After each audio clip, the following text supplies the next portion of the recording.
Have you ever heard of an organization that has the power to plan the entire future of a province? I mean, everything from its economy to its security, all under this banner of science and progress? Well, in Cordoba, Argentina, a place like that actually exists. And it's called COPEC. So, on the surface, it's a strategic planning council. But as we're about to see, when you start to peel back the layers, you find a much more complex picture. And it raises some pretty big questions about transparency, influence, and, what it even means to govern. Okay, so the official story kicks off back in 2008. Now, what you're seeing here is some pretty dense legal text, but the key thing to know is this. This law created the Council for Strategic Planning of Cordoba, or COPEC. And its mission? To use science and hard data to plan for the long haul, to rise above the messy, day-to-day squabbles of politics. So, what was this grand blueprint for the future supposed to look like? Well, if you go by COPEC's own documents, the vision is, honestly, it's pretty ambitious, and frankly, it's admirable. This right here is the headline goal from their big strategic plan for 2035.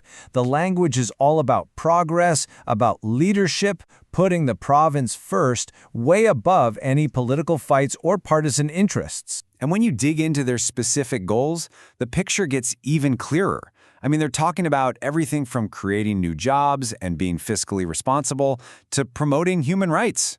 On paper, it's the perfect recipe for good government, right? It's like this technocratic dream of experts just quietly working for the public good. But, and you knew there was a but coming, if you start to look just a little bit closer, some questions start to pop up. That official story, as polished as it is, well, it starts to show a few cracks. And this is always the big one, isn't it? The power to plan a province's entire future. That's immense. So who exactly is holding the reins? The leadership team seems pretty straightforward at first glance. You have the president, Jose Emilio Gragia. He's a public policy academic. You have Carla Tossele, a career administrator in the province. But then you get to the third member, Gabriel Ratner. And here's where it gets a little fuzzy. Some records call him a local economist, but other sources, they point to a man with the exact same name who's the COO of a major hospitality company in the United States. It's a strange bit of confusion for a key leader, and that's our first red flag. And it doesn't stop there. In COPEC's own official reports, they cite these key technical notes as the foundation for their work. But when investigators went looking for them, documents like the technical note on the current situation, the links were dead. The very data they claim to be using as a basis for everything, it's just not there for anyone to review. Then you've got the name itself. On the left, you see the logo for Cordoba's Planning Council. On the right, that's the branding for Empresas COPEC, a massive Chilean energy and forestry company. Having almost the exact same name creates a ton of public confusion, and it really blurs the line between a public planning body and a private corporate giant. But maybe the biggest plot twist came just last year.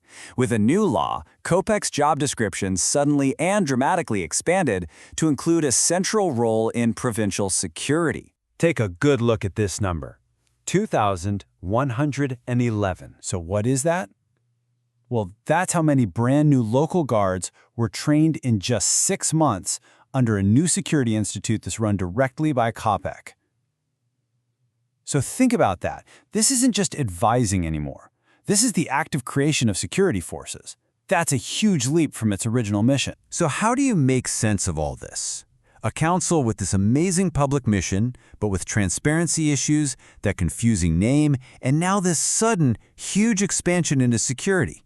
Well, critics say there's an intellectual framework that might just help explain it all. And that framework is called technocracy. The idea, based on thinkers like Theodore Roszak, is that it's a society where power shifts over to technical experts. Really deep political issues, like how to develop a city or how to police a community, they get reframed as simple technical problems that, only the experts can solve. Just think about how different that is. A democracy, it runs on messy debates about values. Public disagreement is actually a healthy part of the process. But in a pure technocracy, the goal is efficiency and control. Decisions are all about expert data.